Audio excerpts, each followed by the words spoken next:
Alors, l'Algérie va nous amener tout naturellement au pays voisin, c'est-à-dire le Maroc, donc. Le grand voisin. Que vous connaissez bien, Bernard Lugan, et auquel vous consacrez donc cette histoire du Maroc des origines à nos jours, publiée aux éditions Ellipse, hein, un livre dans lequel on retrouve les qualités qui caractérisent vos ouvrages, c'est-à-dire une densité d'informations très importante, mais ce qui va de pair avec une clarté dans l'expression tout à fait didactique, et le tout accompagné par un appareil de cartes, alors tout à fait remarquable. C'est très rare dans ce genre d'ouvrage de bénéficier de cet apport très important sur le plan pédagogique pour ceux qui entendent vraiment étudier en profondeur l'histoire d'un pays, ici en l'occurrence le Maroc. Alors, tous mes livres ont un appareil de cartes et moi, j'ai une formation de cartographe également, parmi les multiples cordes à mon arc, et je vais toujours privilégier la carte. Mais non pas la carte telle qu'on la voit trop souvent, qui embrouille la question, mais la carte qui, au contraire, fait la synthèse de la question. Une carte très simple, très claire, mais qui explique ou qui permet d'ancrer certaines idées.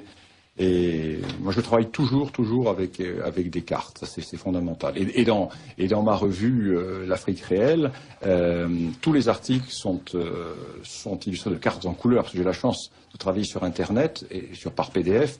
Donc là, je peux vraiment faire des cartes en couleur, et c'est très utile très utile.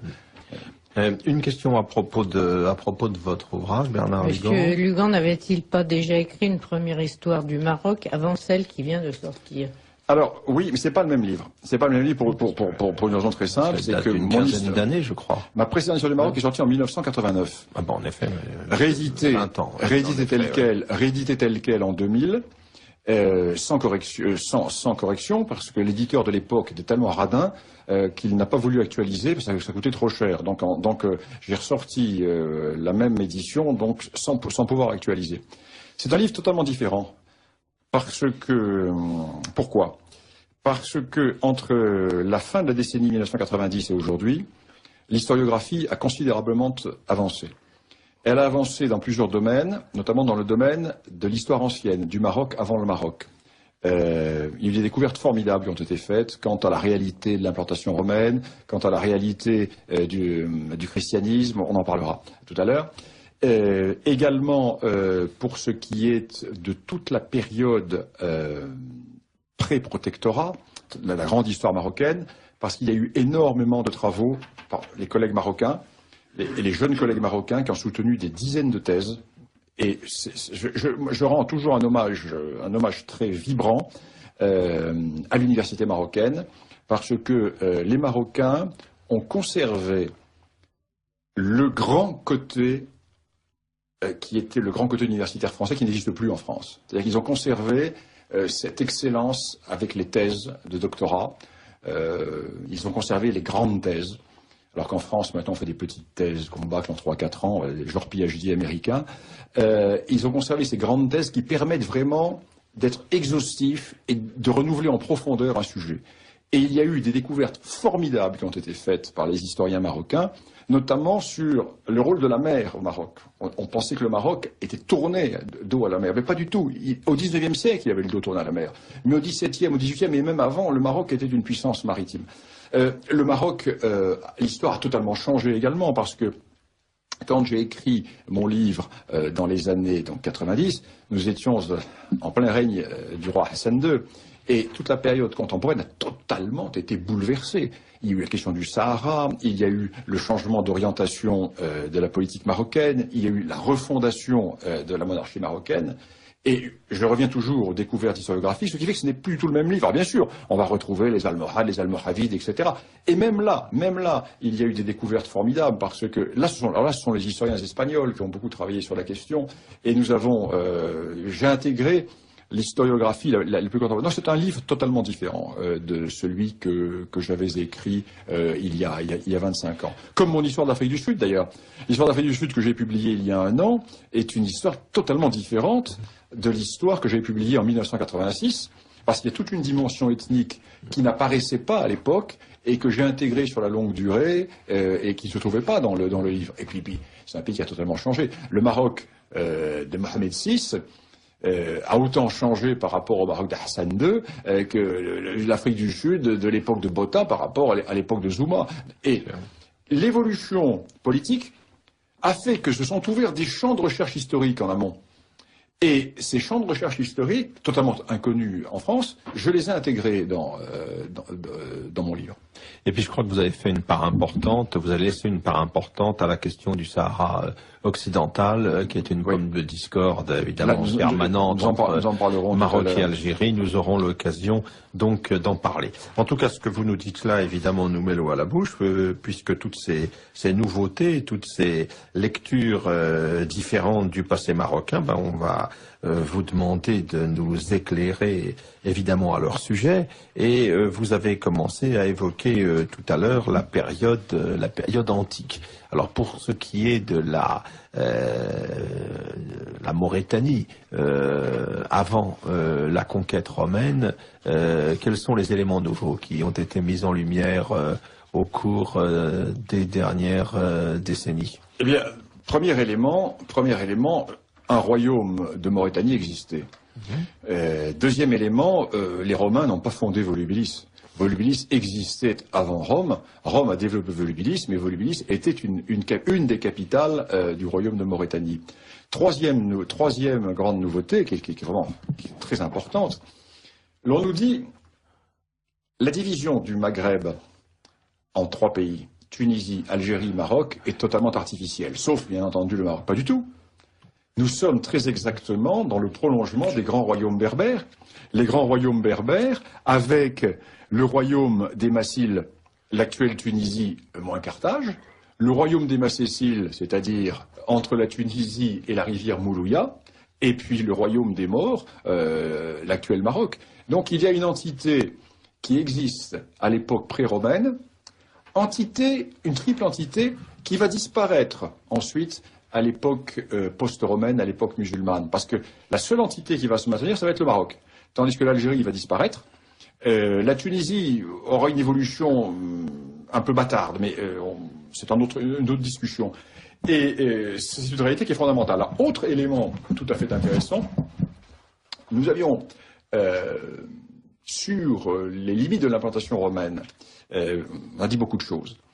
Maintenant, nous commençons à être bien renseignés.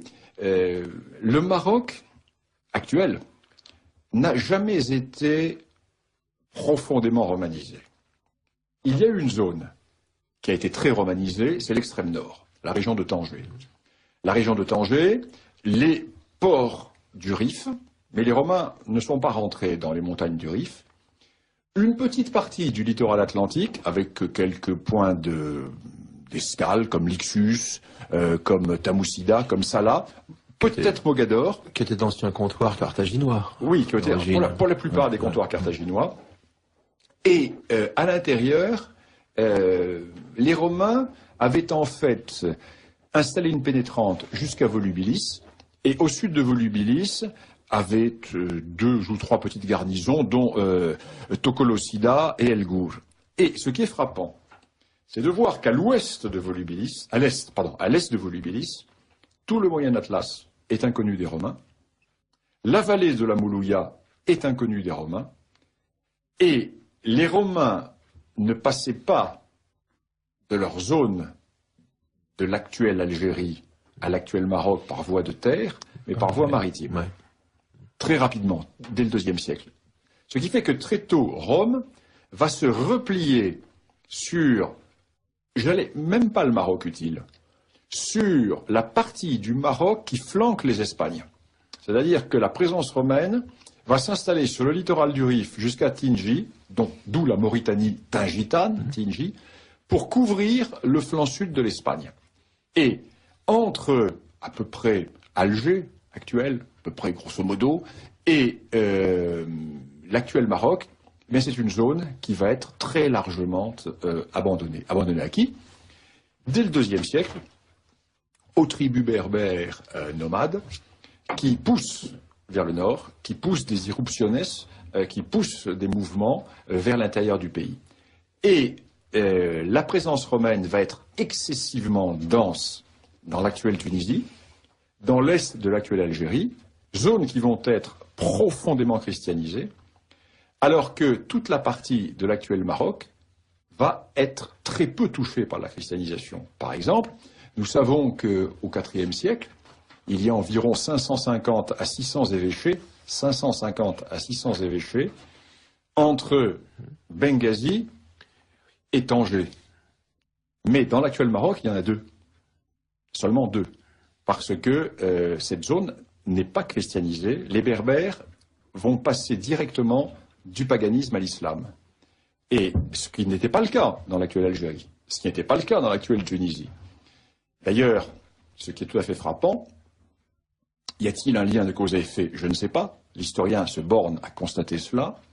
C'est que, à aucun moment, les Berbères marocains ne vont combattre l'islam. Ils vont se rallier tout de suite à l'islam. Mais un islam particulier.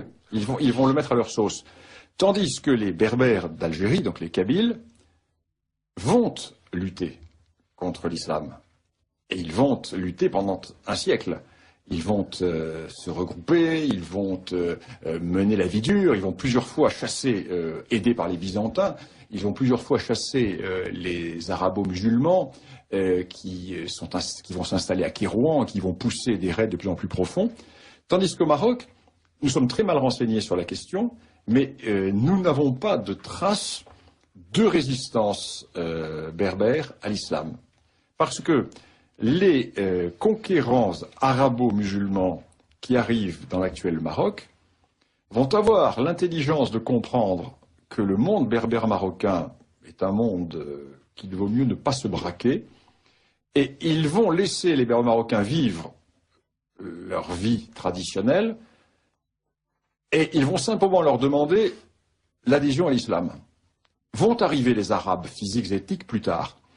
Et ce sont d'ailleurs ces Berbères marocains, ceux du Rif, qui vont fournir les contingents de la conquête de l'Espagne à partir de 711. Ils vont passer du paganisme à l'islam, conquête des Espagnes. Et ce phénomène est tout à fait intéressant parce que les Arabes vont arriver beaucoup plus tard et le premier royaume marocain, le noyau du premier royaume marocain, va être fondé pourtant par un Arabe, Idriss. Idriss, qui est un Alide, qui est un membre de la famille du prophète, qui est obligé de fuir l'Arabie au moment des persécutions alides, et qui va se réfugier. Alors son frère va s'installer à Tlemcen, et lui va s'installer à Volubilis. Et là, il va avoir, ou la chance, ou le hasard, on ne sait pas, il va s'installer au cœur de la confédération berbère qui tient tout le nord du Maroc. Et la tribu des Berbères qui le reçoit était une tribu qui était originaire de Kabylie. Et cette tribu avait migré, s'était installée dans la région, et cette tribu va donc l'accueillir, et Idriss va, à partir de cette tribu, fonder le premier noyau de l'État marocain. Mais il n'y a pas d'Arabes ethniques à l'époque au Maroc.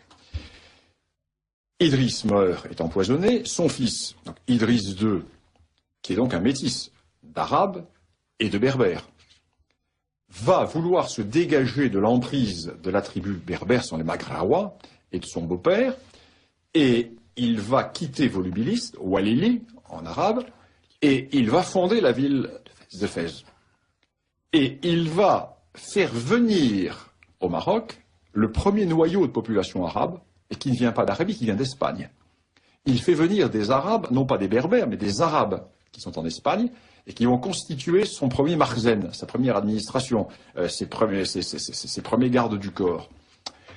Et une évolution va se produire qui est tout à fait intéressante, parce que le monde berbère demeure totalement authentique, encore à cette époque. Le monde berbère marocain va demeurer totalement authentique jusqu'au XIIIe siècle, jusqu'au XIVe siècle même. Et ce monde berbère marocain, qui a accepté l'islam d'entrée de jeu, va paradoxalement refuser l'arabité. Et il va jouer de l'islam contre les Arabes. Alors, suivez-moi bien. Suivez-moi bien. Les Berbères marocains vont être systématiquement des dissidents religieux, tant que ça va les arranger. C'est-à-dire qu'ils vont chaque fois épouser les dissidences religieuses qui affaiblissent le califat, vu comme la conquête de l'Orient et des Arabes. Mais l'islam ne les dérange pas. Mais la présence arabe, oui. Et ils vont ainsi embrasser l'hérésie kharidjite.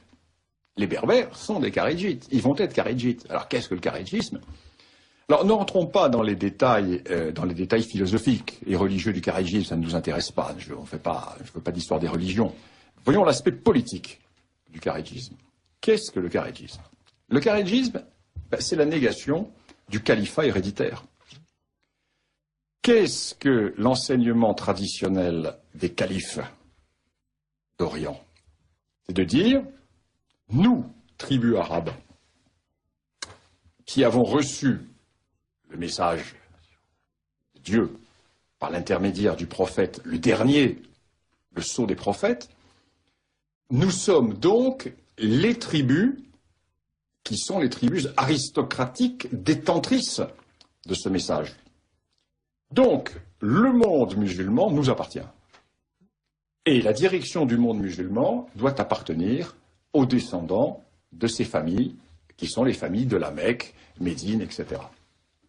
Et pour eux, l'islam, l'ensemble des zones conquises, qui ne sont plus arabes très tôt, elles vont être syriennes, elles vont être perses, elles vont être asiatiques, elles vont être berbères, elles vont être visigoths, etc. L'ensemble de ces terres est un bien de conquête. Et le califat doit échoir à un membre ou de la famille du prophète ou de ses tribus. Or, les Berbères, on dit pas du tout. Non, pas du tout, là, il y a malentendu. Que dit le Coran? Le Coran ne dit pas que le califat appartient pour l'hérédité aux descendants du prophète. Il dit que c'est le meilleur qui doit gouverner, le meilleur des musulmans, de façon très égalitaire. Tandis que vous avez une vision aristocratique et féodale. Tandis que ça peut très bien être un Nubien, un Berbère, un Andalou, s'il est le meilleur. Il n'y a pas cette hérédité dans la dévolution du califat. Ce qui est le moyen pour les Berbères de se dégager de l'emprise arabe. Donc c'est mortel pour les califes. C'est mortel, parce que ça remet en cause complètement le principe du bien propre. Alors, comment cette rébellion kharidjite s'implante-t-elle au Maroc? Elle s'implante de la manière suivante.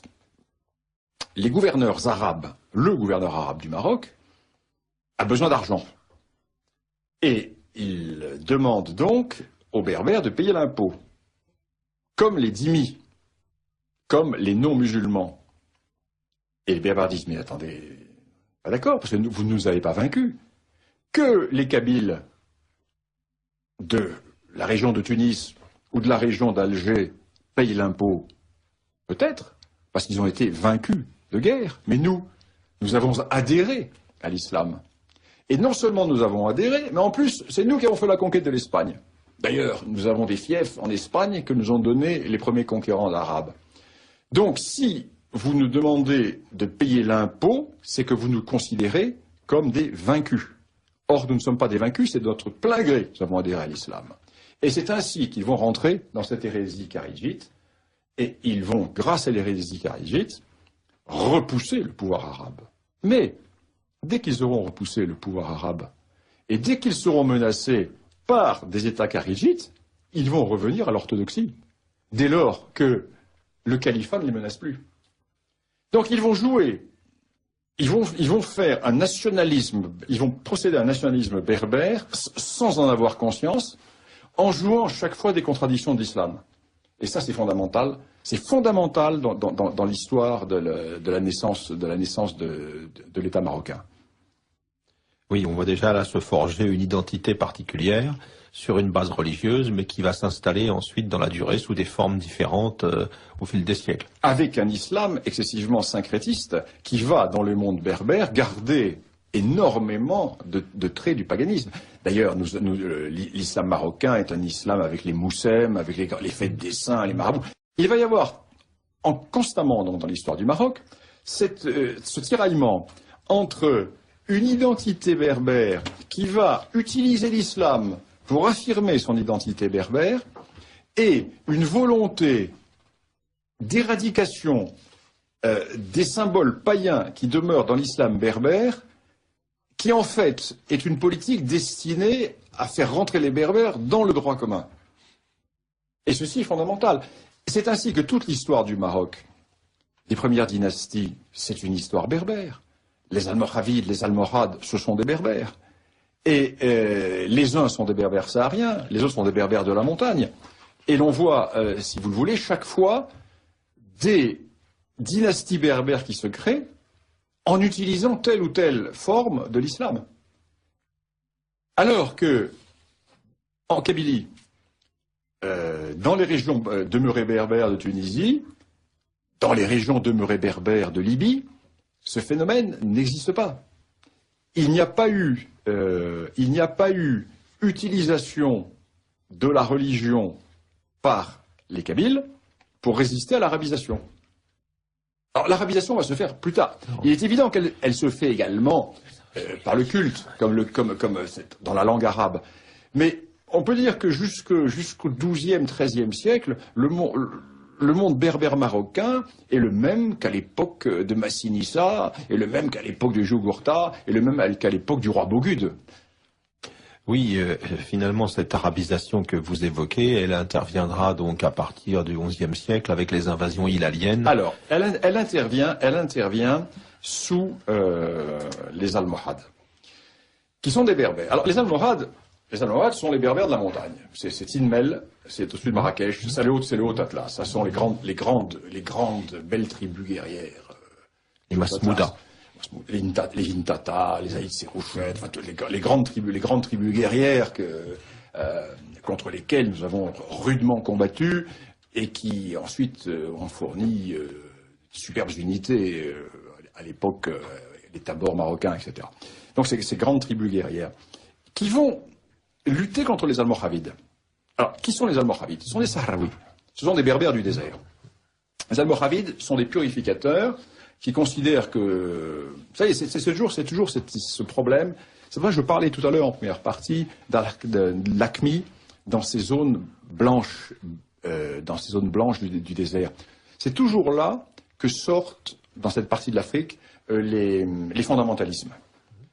Le fondamentalisme sort souvent du désert, parce que les gens sont face à d'autres milieux, etc. Donc, ces Sahraouis vont vouloir purifier l'islam occidental en disant mais non, de toute façon, cet islam berbère est un islam du Nord, est un islam païen, l'islam d'Al-Andalus est un islam décadent. Ils reviennent aux sources même d'une religion du désert. Ils reviennent aux sources, et en plus, ils sont dans le désert. Et ils vont donc développer un État impérial, qui est l'empire almoravide, l'empire des deux rives. Mais l'on a l'impression, quand on lit rapidement l'histoire du Maroc, que cet empire almoravide a parfaitement régné sur le Maroc, mais pas du tout. Cet empire almoravide a toujours été menacé au cœur du Maroc même par les berbères de la montagne, qui eux ne veulent pas du tout de cet islam du désert, cet islam purificateur, avec les gens voilés, etc. C'est pas leur islam, cela. Et ils vont, au nom de l'islam, lutter contre les Almoravides. Les Almohades qui sont les réformateurs. Donc ils vont prendre un autre islam fondamentaliste, mais différent, à la sauce berbère, et ils vont liquider les Almoravides. Et les Almoravides, s'étaient pas étendus vers l'Est, très peu. Les Almoravides avaient fait cet empire qui partait du Sénégal et qui allait jusqu'au cœur des Espagnes. Les Almohades, eux, vont créer un empire qui va d'abord être un empire nord-africain. Les Almohades vont conquérir toute l'Afrique du Nord. Ils vont s'installer à Kérouan, etc. Et ils vont être confrontés à un phénomène très intéressant, qui est que, en Égypte, les Fatimides, le califat fatimide, va vouloir se venger des Berbères, notamment des Koutama de Petite Kabylie, que viennent faire les Berbères Koutama de Petite Kabylie avec les Fatimides d'Égypte. Tout simplement parce que les Fatimides, la troupe fatimide est une troupe berbère. Parce que le mouvement fatimide va trouver sa force en Kabylie. Et ce sont les tribus de Kabylie, également de l'Ouarsenis. Ouarsenis, petite Kabylie, grande Kabylie, qui vont fournir la masse conquérante. C'est une armée berbère qui va renverser le califat oriental et qui va prendre l'Égypte. Et qui va installer un islamisme chiite. Et les Fatimides, qui vont avoir un rôle très délicat, parce que leur troupe est berbère. Et ils délèguent le cœur de leur empire aux tribus berbères, pas du Maroc, de l'actuelle Algérie et de l'actuelle Tunisie. Et l'un de leurs principaux lieutenants se soulève contre eux. Les Fatimides n'ont pas les moyens d'Égypte, n'ont pas les moyens de monter des expéditions contre eux, et à ce moment-là, que se passe-t-il? Une déferlante sort du désert d'Arabie, ce qu'on aura appelé les invasions hilaliennes. C'est-à-dire que des tribus sortent d'Arabie, des tribus guerrières, de nomades pillards, plusieurs dizaines de tribus, déferlent dans le Sinaï, ravagent le delta du Nil, et les Fatimides, pour s'en débarrasser, vont dire l'herbe est plus verte, les pâturages sont plus verts vers l'ouest, allez donc vers l'ouest. Et ils vont orienter vers l'ouest la déferlante hilalienne, qui va prendre deux branches. Et là, on retombe sur la Libye. Une partie va descendre au sud de Sirte, vers Khadamès, vers le Fezzan, et ce sont ces tribus arabes là, qui vont conquérir ces zones, qui vont liquider les Berbères. Il ne reste plus que deux petites poches berbères en Libye, pas loin de la frontière tunisienne, pas loin du Djebel Nefoussa, et également vers le sud. D'ailleurs, à l'ouest, les deux seules zones, à l'ouest de la Libye, les deux seules zones non contrôlées par Kadhafi sont les deux zones berbères. Personne ne l'a vu, parce que ce n'est pas les incultes de la presse qui peuvent savoir ça. Ce sont les deux zones berbères. Quand ils l'ont vu, ils n'ont pas su l'interpréter. Ils n'ont pas su l'interpréter. Pourquoi? Parce que ces zones ont toujours été en rébellion, car Kadhafi a voulu... C'est un bédouin, Kadhafi, sa tribu est originaire d'Arabie. C'est un bédouin qui veut arabiser les Berbères, et il a éradiqué la berbérité en Libye. Sauf ces deux zones, qui sont les deux zones au cœur de la confédération qui soutient Kadhafi, qui lutte contre lui. C'est intéressant de voir ça. Alors donc, ces tribus avancent, elles vont complètement ravager la Libye, elles vont complètement détruire. Jusqu'à cette époque, la Libye avait des vergers, avait des arbres fruitiers, tout est rasé, tout est pillé. L'actuelle Tunisie est complètement détruite, et les Berbères almohades se portent au-devant d'eux pour les repousser. Et là, se passe un événement assez extraordinaire, c'est que l'armée berbère almohade écrase les Arabes, les écrase. Et les sultans almohades, au lieu de les renvoyer vers l'Est, sont à ce moment-là sollicités par la Reconquista que vous connaissez bien, Philippe Conrad, la Reconquista chrétienne qui redémarre en Espagne, et les princes musulmans qui avaient fait appel aux Almoravides, qui ensuite s'étaient retournés contre les Almoravides, face aux dangers chrétiens, font appel à nouveau aux Marocains, et cette fois-ci aux Almohades, et les Almohades se disent, plutôt que de passer tous ces Arabes au fil de l'épée, on va les prendre comme soldats, on va les envoyer en Espagne pour faire la guerre contre les chrétiens. Mais, manque de chance, le sultan meurt, et son successeur se retrouve avec sur les bras toute une série de tribus, les Beni Solahem, les Beni Mahil, etc.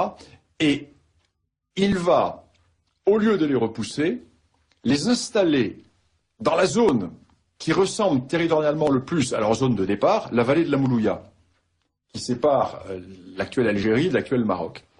Et ces tribus vont commencer à s'installer dans la zone, à nomadiser, et à partir de ce moment-là, l'élément ethnique arabe est introduit au Maroc. Et cet élément ethnique arabe va poursuivre ses activités bédouines, c'est-à-dire de nomadisation. Ils vont contourner l'Atlas par la trouée de Taza, et ils vont s'abattre sur les plaines atlantiques. Toute la région des Doukala Les populations des Doukala s'imaginent être arabes. Elles ne sont pas arabes. Il s'agit de populations de berbères qui ont été arabisées. Et le nom des tribus berbères du coin a disparu.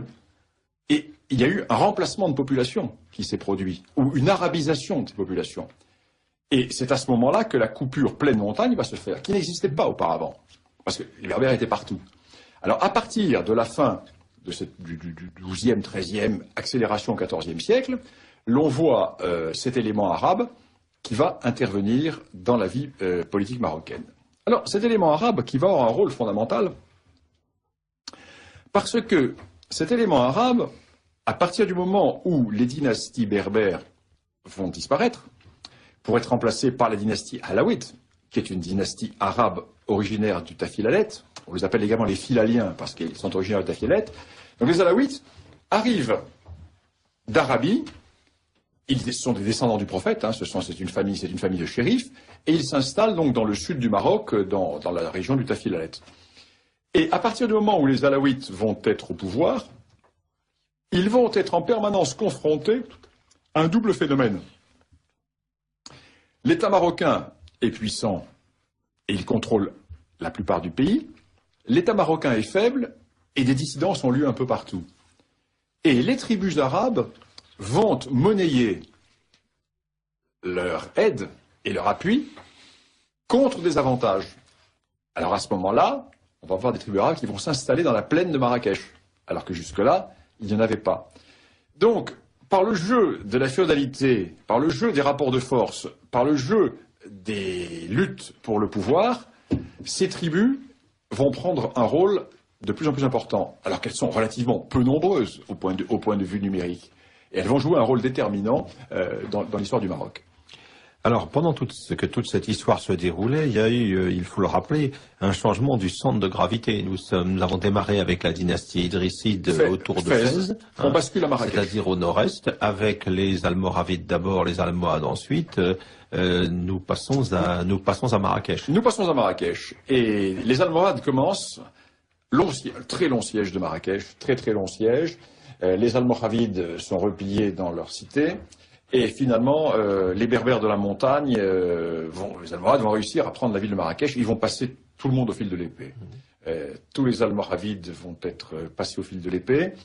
Et les Almohades vont détruire le palais des Almoravides.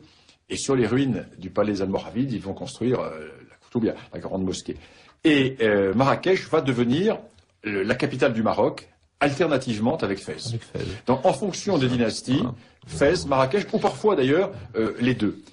À telle enseigne que dans certaines périodes d'anarchie, notamment à l'époque des Beni Ouattas, etc., mais ça c'est ultérieur, l'on distinguera un royaume de Fès et un royaume de Marrakech. Et disons que, comme le temps passe, l'unité marocaine va être refaite tout au long du règne des sultans alaouites, avec un double basculement. Jusqu'au XIVe siècle, disons même jusqu'à la fin du XIVe siècle, le Maroc est le pont entre l'Afrique et l'Europe. Parce que même si Al-Andalus n'est pas politiquement marocain, les émirs d'Al-Andalus sont totalement tournés vers le Maroc. Parce qu'ils dépendent du Maroc. Ils dépendent économiquement, ils dépendent militairement, etc. Et à partir du moment où la Reconquista se termine, le Maroc se retrouve en rétractation sur la rive africaine. Et le Maroc va reprendre une expansion qu'il a toujours eue, mais qu'il n'avait pas redéveloppée depuis l'époque des Almoravides, vers le sud. Parce que quand vous prenez la carte du Maghreb à l'Aqsa, c'est le Maroc, c'est le Maghreb extrême, le Maghreb occidental, qui est le Maroc, vous avez une grande ligne qui part d'Agadir et qui va jusqu'au Sénégal. Il n'y a pas de désert. Quand on connaît bien la région, et ceux de nos auditeurs qui ont connu cette zone savent très bien qu'il y a le long de l'océan une zone qui fait une dizaine de kilomètres qui n'est pas le vrai désert. notamment dans toute la partie du Sahara occidental, zone que je connais bien, il y a rapproché les unes des autres des petites cuvettes qu'on appelle les graras, qui reçoivent la nuit un minimum d'humidité maritime, qui fait que l'on peut, par endroits, cultiver, et il y a un minimum de pâturage. Ce qui fait qu'il y a un axe nord-sud, le long de l'Atlantique, qui est une route de migration et une route de commerce qui est tout à fait idéale, qui ne sera pas toujours utilisée, parce que les Rghibat vont souvent, la tribu des Rghibat va souvent couper cette route, ce qui fait que, bien souvent, des routes plus centrales du Sahara vont être utilisées, mais les Marocains vont les contrôler. Et les Marocains, à partir du moment où ils se replient sur la rive sud de la Méditerranée, vont redévelopper les axes transsahariens. Et les Marocains vont se trouver dans une géopolitique tout à fait intéressante. Tout à fait intéressante parce que, à partir de la fin du XVIe siècle, arrive un nouveau partenaire, la Turquie, les Ottomans. Et nous allons voir, et c'est là où on voit que les grands peuples n'ont pas d'ennemis éternels, et que les alliances peuvent changer. Au moment où la chrétienté espagnole repousse les musulmans, après que cette chrétienté espagnole eut expulsé les musulmans, nous allons voir l'État marocain et le roi catholique espagnol alliés contre les Turcs. Parce que les Turcs vont déferler sur l'extrême est du Maghreb, ils vont avaler l'actuelle Tunisie, ils vont avaler l'est de l'actuelle Algérie, et là ils vont buter sur la Moulouya. Ils vont buter sur la Moulouya et sur l'alliance militaire entre l'Espagne et le Maroc. Les Espagnols sont installés à Oran, ils ont une base forte à Oran, qui est commandée par un personnage haut en couleur, qui est le comte d'Alcaudete, et les Turcs vont essayer de pénétrer au Maroc, et le comte d'Alcaudete, avec ses piquiers espagnols sortis de la citadelle d'Oran, va prendre les Turcs à revers, pendant que l'armée marocaine va pousser, les Turcs vont être obligés de se replier sur Alger. Et les Turcs ne vont jamais prendre le Maroc. Le Maroc va échapper à la conquête ottomane. Et l'on voit, si vous le voulez, là, une géopolitique avec véritablement un nationalisme qui est capable de faire passer des intérêts de survie en oubliant des querelles, des oppositions, des guerres passées. Il y a un intérêt commun. Et c'est à ce moment-là que la Méditerranée occidentale échappe aux Turcs. Bien sûr, il va y avoir les pentes, bien sûr. Mais les Turcs, à partir de ce moment-là, vont comprendre, bon, ils ne peuvent pas passer en Méditerranée occidentale, parce que l'alliance maroco-espagnole est puissante et ils n'arrivent pas à la casser. Et ceci est fondamental.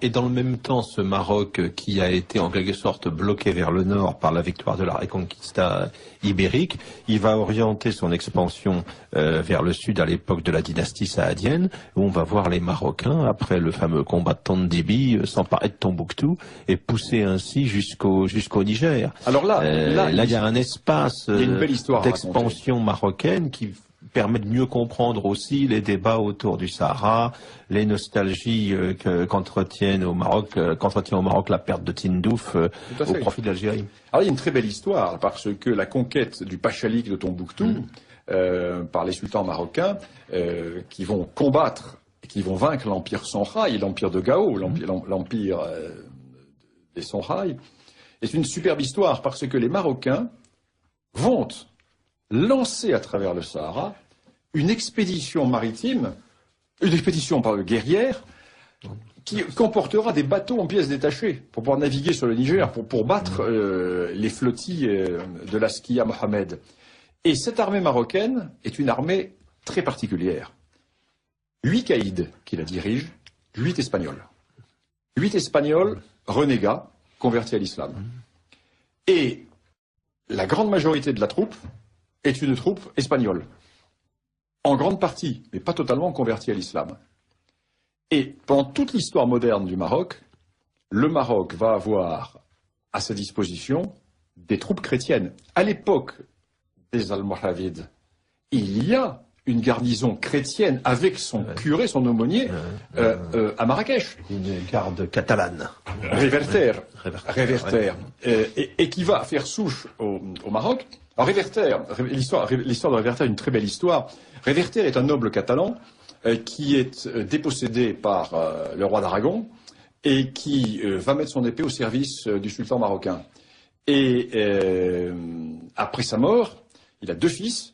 Et finalement, il est restitué ses fils sont restitués dans leur baronnie, et l'un des fils rentre, reprend sa baronnie dans la région de Barcelone, et l'autre se convertit à l'islam, et va faire souche au Maroc, comme guerrier, et comme grand féodal, à la cour des sultans.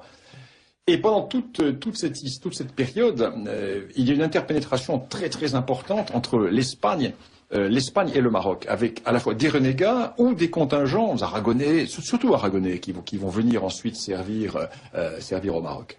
Et puis, pendant toute la période médiévale marquée par la Reconquista, on voit aussi des nobles chrétiens qui mettent leur épée au service des différents rois de Taïfas, les petits émirs qui se battent entre eux. C'est l'occasion aussi ensuite de leur imposer le paiement d'un tribut. Mais l'on voit autant d'émirs du côté des chrétiens.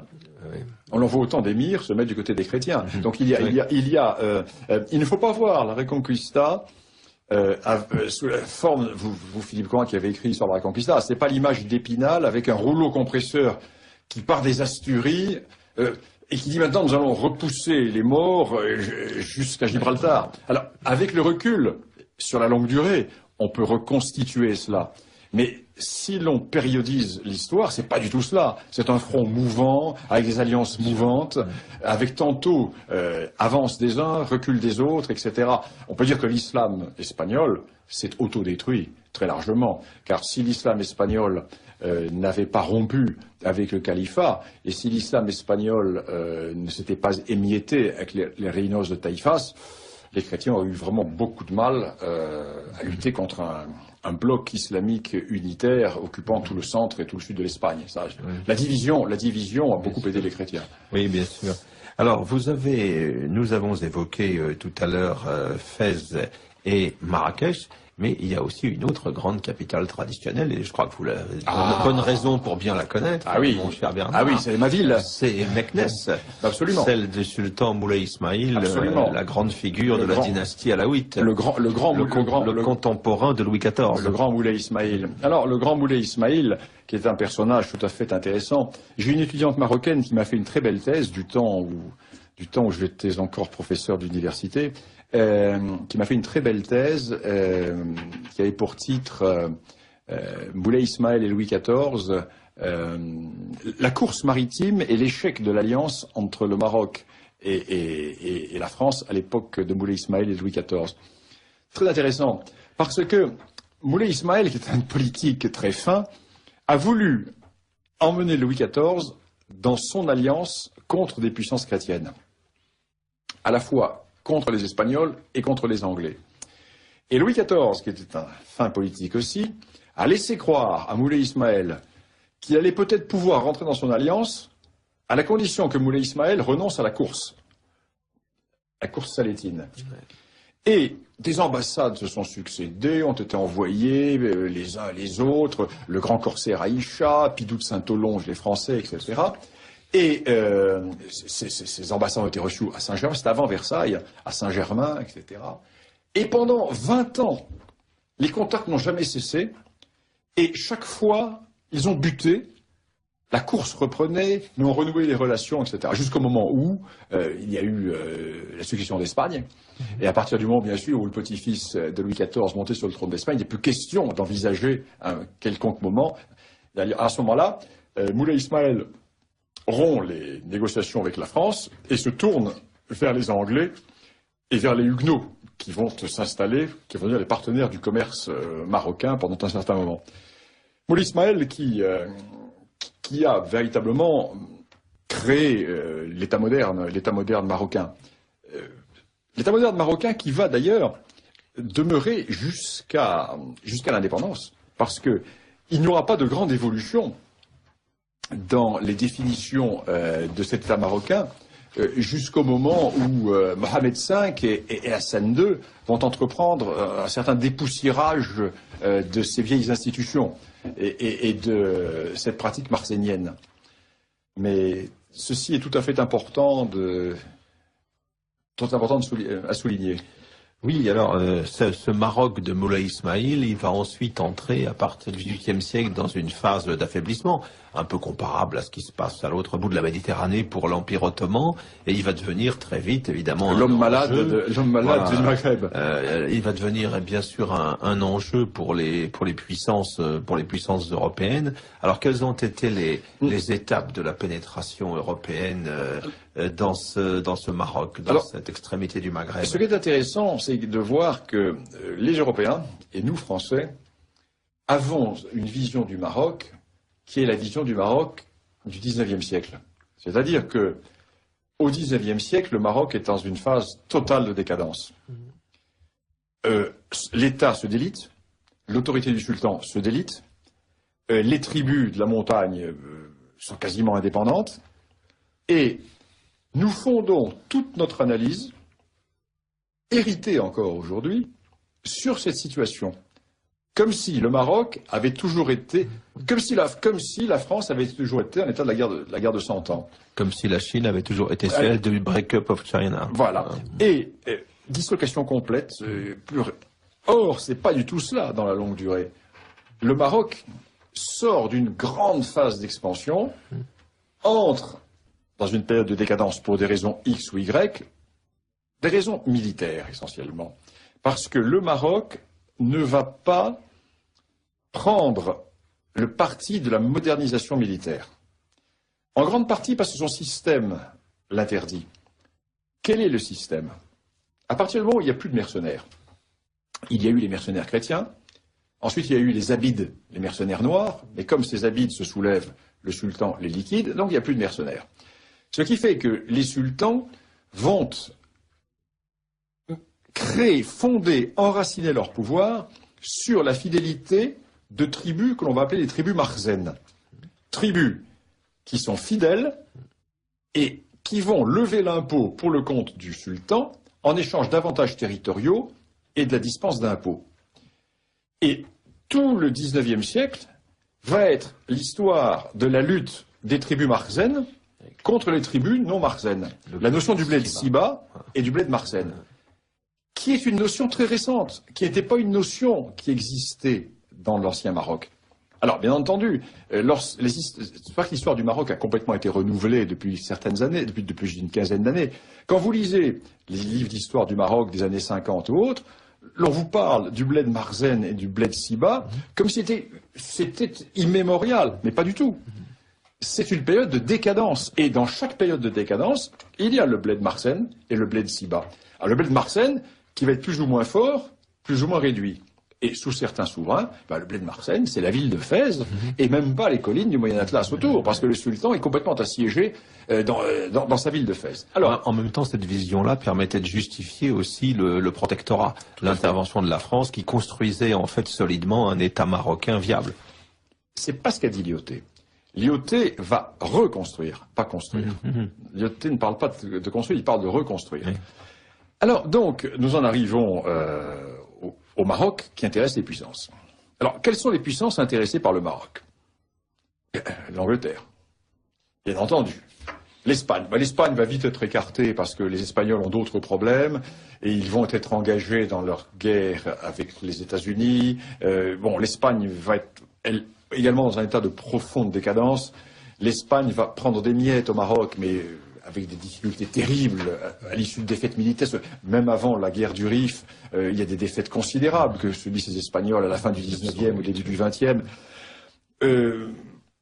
L'Allemagne. L'Allemagne va comprendre très tôt que la France ne lâchera pas le Maroc. L'Angleterre va monnayer, des échanges vont se faire, et l'Angleterre va soutenir la France en échange de l'aide que la France va apporter à la politique anglaise dans l'océan Indien, en Égypte, etc. L'Allemagne va faire monter les enchères. L'Allemagne ne va pas chercher vraiment à prendre pied au Maroc, mais l'Allemagne va chercher à sauvegarder au maximum ses intérêts. Et finalement, la France est la grande bénéficiaire. La France est la grande bénéficiaire, pourquoi? Parce qu'il y a l'Algérie. S'il n'y avait pas eu l'Algérie, la France ne se serait pas lancée sur le Maroc. Parce que le parti colonial, ce que l'on appellerait les impérialistes maintenant, autour d'Eugène Étienne, etc., ont une priorité qui est fonder définitivement la présence française en Algérie. Or, pour fonder définitivement cette présence, il faut assurer la paix à l'Est et à l'Ouest.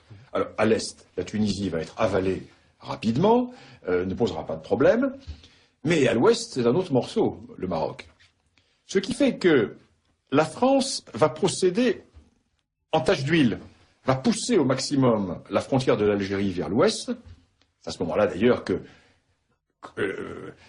les oasis sont rattachés à l'Algérie. L'Algérie, qui n'a jamais existé et qui, par définition, ne possédait pas le Sahara, va se voir administrer le Gourara, le Tidikelt, la Saoura, qui étaient des régions qui étaient marocaines, qui dépendaient de pachas marocains. Les archives marocaines que j'ai consultées, j'ai longuement travaillé dans les archives marocaines, nous avons les daïrs de domination des pachas dans toutes ces régions, dans toutes ces vallées, dans toute cette chaîne d'oasis. La France va pousser jusqu'au moment où l'anarchie va être telle au Maroc que nous allons réussir à imposer le protectorat. Alors là commence véritablement une autre histoire. Là commence une autre histoire parce que le Maroc va avoir une chance considérable. La chance du Maroc, c'est d'avoir eu l'IOT. Imaginons qu'à la place de l'IOT, il y eut un général républicain borné et jacobin. Le Maroc n'existerait plus aujourd'hui. C'est-à-dire, on aurait fait au Maroc ce que l'on a fait avec l'administration algérienne. Alors en Algérie, tout s'est bien passé jusqu'en 70. Sous l'ancienne monarchie et sous l'empereur Napoléon III, tout s'est bien passé. Parce que, et l'empereur Napoléon III avait bien résumé sa politique, je suis l'empereur des Arabes et des Français. Mais l'Algérie est à la France, mais l'Algérie n'est pas à la France. Et l'administration est une administration militaire, avec les bureaux arabes, etc. En 1870, poussé par le cardinal Lavigerie, on ne dira jamais assez le mal qu'a fait le cardinal Lavigerie, à la fois pour une famille politique, mais également pour la colonisation.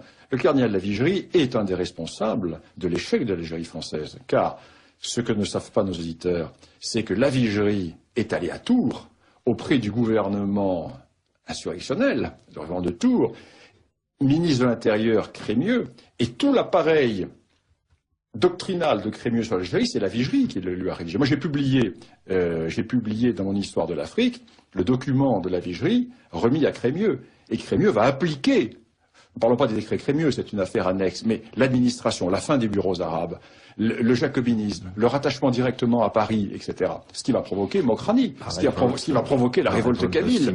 Mokrani, moi j'ai toujours... Ma famille a toujours été fidèle à la France. Le père de Mokrani est un des hommes qui a fourni les contingents pour conquérir Constantine. Et tribu totalement fidèle à la France. Du jour au lendemain, on enlève les cadres militaires et on met l'ancien préfet du Rhône qui arrive, qui parle pas du Rhône ou du Calvados, peu importe. L'administration jacobine, civile, dans toute son horreur, dans tous ces gens gris qui connaissent pas les langues du pays, qui sont transposés. Le jacobinisme dans toute son horreur. Révolte kabyle, révolte de Mokrani. Mokrani a eu parfaitement raison de se révolter. C'est un féodal qui se révolte contre cette médiocratie républicaine. Alors, la chance du Maroc, c'est d'avoir eu l'IOT. C'est d'avoir eu l'IOT, un monarchiste, pas n'importe quel monarchiste, un légitimiste. C'est autre chose. Et traditionnaliste, etc. Et l'IOT qui a fait des bêtises dans sa jeunesse à ce propos. L'IOT a été un des éléments de la poussée française vers le Maroc. Et l'IOT qui va faire un voyage au Maroc en 1907 avec Regnault, et là, il est sidéré. Parce qu'il connaissait quoi du Maroc, le général Lyautey? Il connaissait les tribus qui faisaient des redzous sur la frontière. Il ne soupçonnait pas cette civilisation. Et il découvre une civilisation. Et ces lettres de Rabat sont extraordinaires. Je les publie dans mon histoire du Maroc. Il écrit ses lettres de Rabat, ses lettres à son ami, à Vogoué notamment. Il écrit sa découverte. Donc, quand il va être nommé résident général, va dire « Mon souci est de ne pas algérianiser le Maroc », c'est-à-dire de ne pas appliquer au Maroc l'administration jacobine, mais au contraire de sauvegarder les institutions marocaines, aider le Maroc à franchir le pas de la modernité, aider à reconstruire le pouvoir du sultan. Donc il dira, moi je suis le premier serviteur du sultan. Et il va réussir une politique tout à fait remarquable. Lyautey va constituer une alchimie de politique tribale tout à fait extraordinaire. Et il va réussir à pacifier le Maroc. Et le plus étonnant, c'est qu'il va même réussir pendant la guerre de 14. Parce que c'est un épisode dont on parle très peu.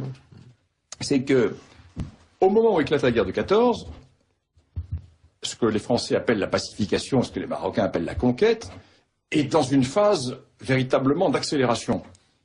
Les grands bastions de résistance ne sont pas soumis encore. Et ce qui est soumis, c'est toute la région du Haut-Atlas de Marrakech, avec les Goundafi et les Glawa qui se rallient à la France très tôt. Mais les grandes tribus, Aïssérouchen notamment, toutes les tribus qui prolongent le Haut-Atlas vers le Moyen-Atlas, sont en guerre. Je suis dans la région de Taza. Et Lyautey reçoit l'ordre de dégarnir complètement son front, d'évacuer tout l'intérieur du Maroc et de se replier sur Casablanca et Rabat. Et Lyautey refuse. Et Lyautey va évacuer au contraire l'arrière et va garnir les postes sur les frontières. Il dit, j'ai fait la politique de la langouste. C'est-à-dire, je mets la carapace, mais elle est vide. Une carapace vide. Et il peut envoyer donc des régiments entiers, les régiments qui partent se battre en France. Lyautey est appelé donc au ministère de la guerre. Ça se passe très mal. Il quitte pour les raisons que l'on connaît. Il revient au Maroc. Et pendant la deuxième partie de la guerre de 14, il va reprendre la pacification. Et quand la guerre de 14 se termine, le protectorat est plus vaste qu'il n'était avant la guerre de 14. Et ensuite, bien entendu, dans les années 18-20, Lyautey va achever cela jusqu'au moment où va éclater la guerre du Rif. Alors là, la guerre du Rif, c'est véritablement la vengeance de la République envers Lyautey. Parce que Lyautey est surpris. Il est surpris par cette insurrection du Rif. Il savait que des choses se passaient. Lyautey n'aimait pas les Espagnols. Il n'aimait pas les Espagnols. Il n'aimait pas la méthode de politique espagnole. Il ne faisait pas une grande confiance à l'armée espagnole, il avait raison. Ensuite, il estimera un homme comme Franco, le Tercio, etc. Lyautey ne comprend pas les débandades militaires espagnoles, parce qu'il faut dire que les Espagnols se font étriller pendant la guerre du Rif, mais c'est épouvantable. Alors, il y a un problème qui mérite d'être souligné, et je le souligne dans mon livre, c'est que les Espagnols ont de très bonnes troupes. Ils ont d'excellentes troupes. Mais ils n'envoient au combat que des conscrits non formés. Et ils gardent leurs bonnes troupes en réserve. Et ces bonnes troupes en réserve vont intervenir finalement, puis avec la création du Tercio, c'est Franco qui va sauver la situation, n'est-ce pas? Et quand les bonnes troupes vont arriver, les rifins vont être bloqués. Mais pendant des années, les Espagnols vont se faire massacrer, mais par milliers, des généraux, des général Silva, c'est des défaites terribles. Alors Lyautey n'a pas le contact, il ne sent pas les Espagnols. À la différence de Pétain. Pétain, lui, va être... c'est une raison de brouille entre Pétain et Lyautey. Et Lyautey est surpris, mais il va reprendre l'initiative. Et il comprend tout de suite, avec les peu de moyens qu'il a, parce qu'il y a très peu de moyens. Les moyens vont arriver après avec Pétain. Il a très peu de moyens, et il voit tout de suite que le cœur du dispositif, c'est les tribus de la partie centrale du Rif, qu'il faut absolument détacher d'Abdelkrim. Les Beni Ouriagel. Donc ça, c'est la tribu d'Abdelkrim. Et il va donc jouer là-dessus, et il réussit à reprendre l'offensive. Là-dessus arrive Pétain. Quand Pétain arrive, la situation est redressée. Pétain arrive en tant qu'inspecteur de l'armée, et Pétain va rédiger un rapport aussi injuste que méchant à l'encontre de Lyautey. Et il va dénoncer des errements militaires de l'IOT qui ne sont pas des errements militaires, qui sont au contraire la continuation de cette subtile politique tribale. Parce que l'IOT part du principe qu'il ne faut pas éliminer, il ne faut pas exterminer une tribu, car cette tribu va devenir notre allié. Donc il faut la soumettre dans l'honneur. Et Pétain va, lui, prôner la guerre à outrance, la guerre d'écrasement. Et ce rapport est fait par Pétain donc à Paris, changement de gouvernement, les adversaires de l'IOT arrivent au pouvoir, les sensibilités réactionnaires et de l'IOT commencent un peu à énerver dans les hautes sphères dirigeantes de la République. C'est l'époque du cartel des gauches. Tout à fait. Et Pétain, lui, n'est pas suspect. Pétain est un officier républicain. Et Pétain est envoyé au Maroc avec une mission très claire, doubler l'IOT dans le domaine militaire. Or, l'IOT dit, mais c'est pas possible, parce que ma position de résident général est une position de chef politique et de chef militaire. Dans cette politique tribale, on ne peut pas être uniquement chef militaire et chef politique. Si vous m'enlevez la direction militaire, c'est le protectorat qui s'effondre. On dit, bon, l'IOT démissionne. L'IOT rentre en France, et Pétain a les mains libres, et Pétain va écraser la révolte du Rif. Mais il va écraser la révolte du Rif avec une guerre totale à l'européenne. Il va recevoir des moyens, l'aviation, etc. Les Rifins sont broyés, détruits, et ça va rester dans les mémoires. Tout à l'heure, vous avez utilisé l'expression refondation de la monarchie chérifienne. Qu'entendez-vous par cette formule? La refondation de la monarchie chérifienne, c'est-à-dire que Hassan II a dépoussiéré, comment dirais-je, toute cette partie du rituel, tout en conservant l'essentiel, l'a modernisé avec une administration territoriale, avec l'équivalent de préfet. C'est Hassan II, le refondateur. Oui, Hassan II, refondateur. Et Mohamed VI, qui, à l'heure actuelle, est dans une phase de grand renouvellement. Alors là, attention, s'il va trop loin, ça peut être dangereux. Il vient de... Mohamed VI a fait une chose remarquable, c'est que il est d'une autre génération que son père, par définition, et au Maroc, le personnel d'État est vieux. Parce qu'on ne met pas à la porte les vieux serviteurs au Maroc. Les vieux serviteurs restent là. Mais le problème, c'est que au XIXe siècle, les vieux serviteurs mouraient à 65 ans, parce que maintenant ils meurent à 85 ans. Ce qui fait, il y a plusieurs générations qui poussent derrière. Et donc, alors Mohamed VI a appelé les gens de sa génération au pouvoir. Et il a créé également des instances régionales. Donc, il a créé un début de véritable décentralisation avec des instances régionales qui permettent localement à des jeunes élites de passer aux affaires. Alors qu'auparavant, tout descendait du palais avec les gouverneurs et il n'y avait pas les échelons locaux. Parce que maintenant, il y a des échelons horizontaux locaux, ce qui donne une soupape de sécurité pour des jeunes qui ont besoin d'accéder aux affaires.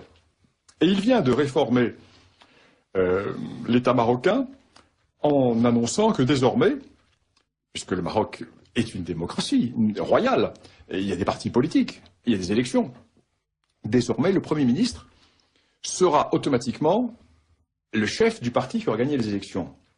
Ce qui se faisait depuis quelque temps, mais qui n'était pas inscrit dans les règles ou dans la Constitution. Donc désormais, c'est cela. À mon avis, il ne faut pas qu'il aille plus loin.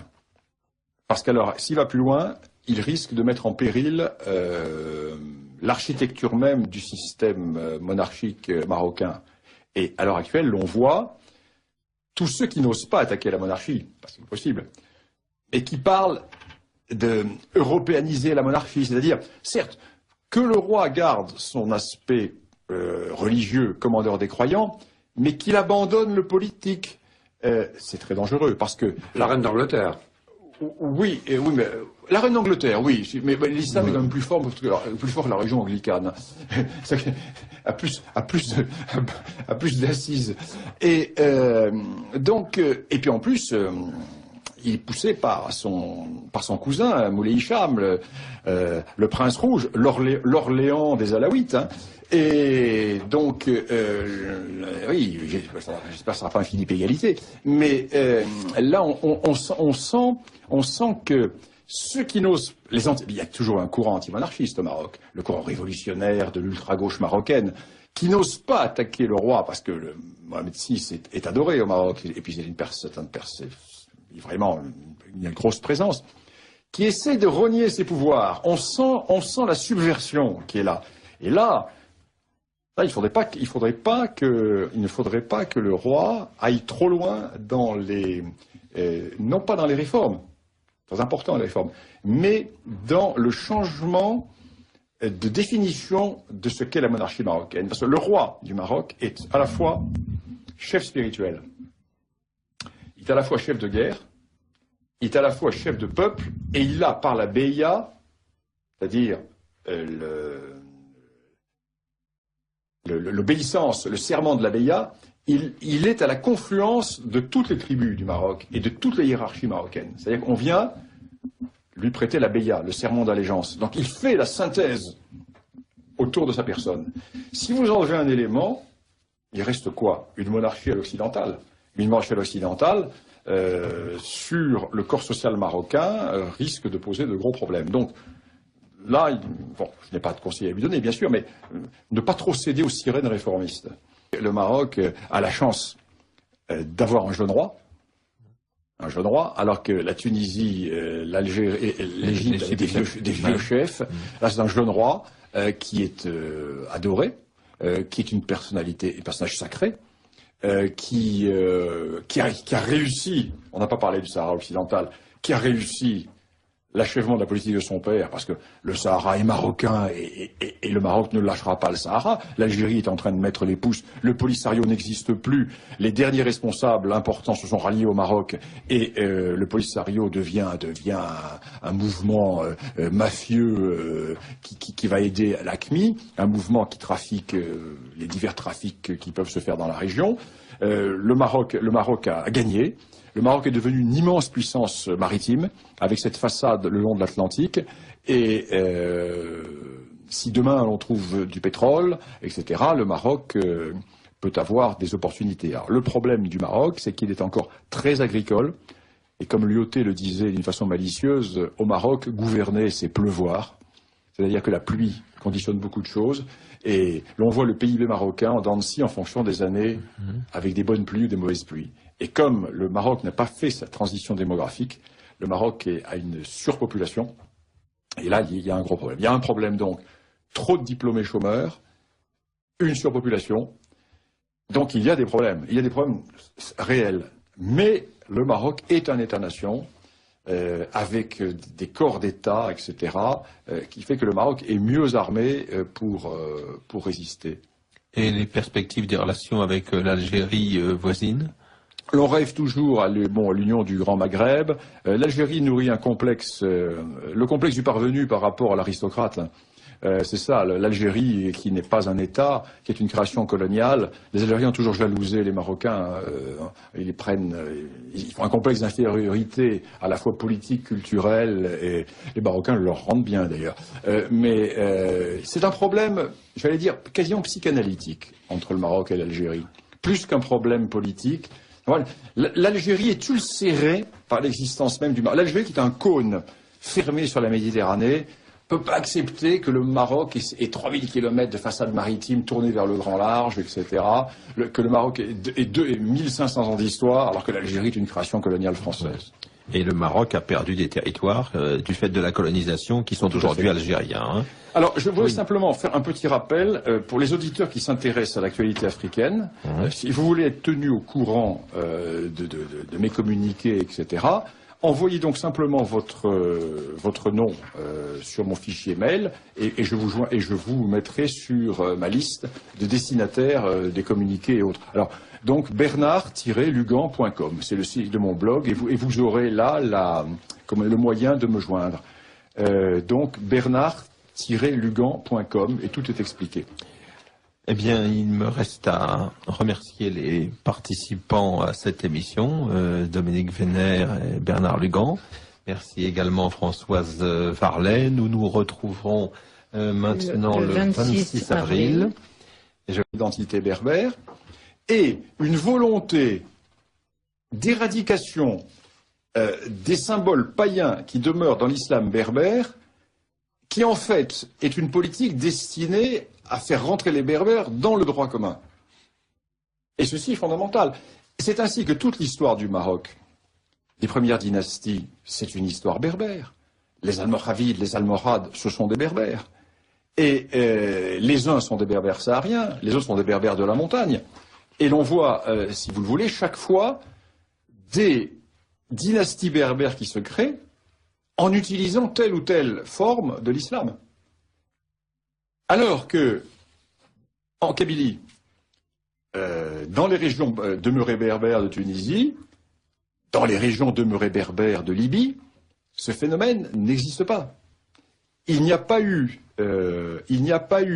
utilisation de la religion par les Kabyles pour résister à l'arabisation. Alors l'arabisation va se faire plus tard. Il est évident qu'elle se fait également par le culte, comme dans la langue arabe.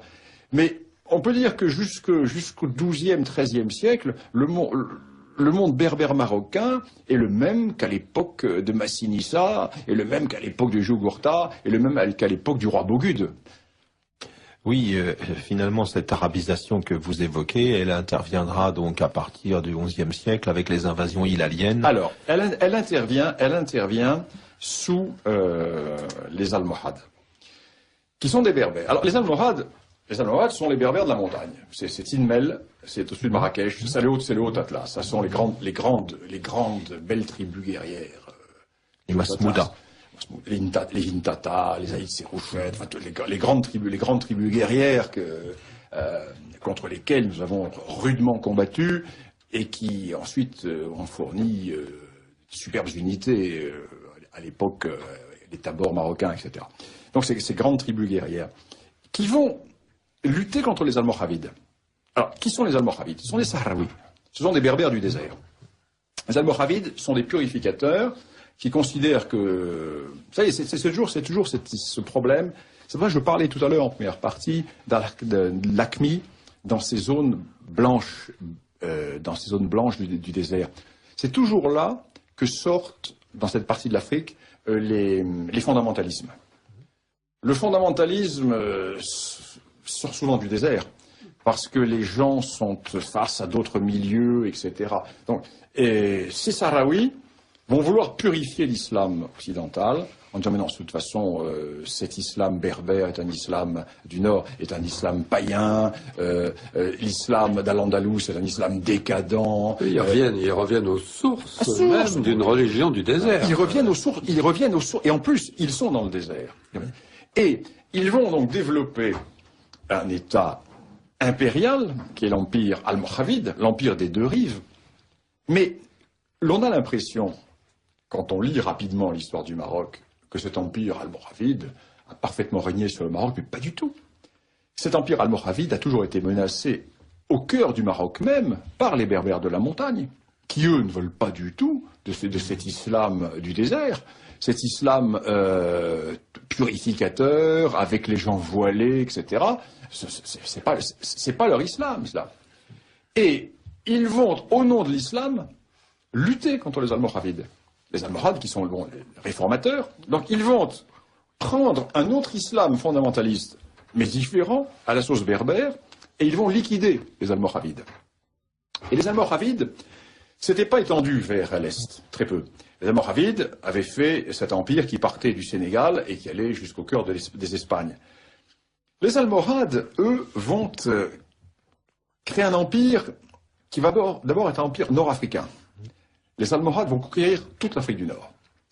Ils vont s'installer à Kérouan, etc. Et ils vont être confrontés à un phénomène très intéressant qui est que, en Égypte, les Fatimides, le califat fatimide, va vouloir se venger des Berbères, notamment des Koutama de Petite Kabylie.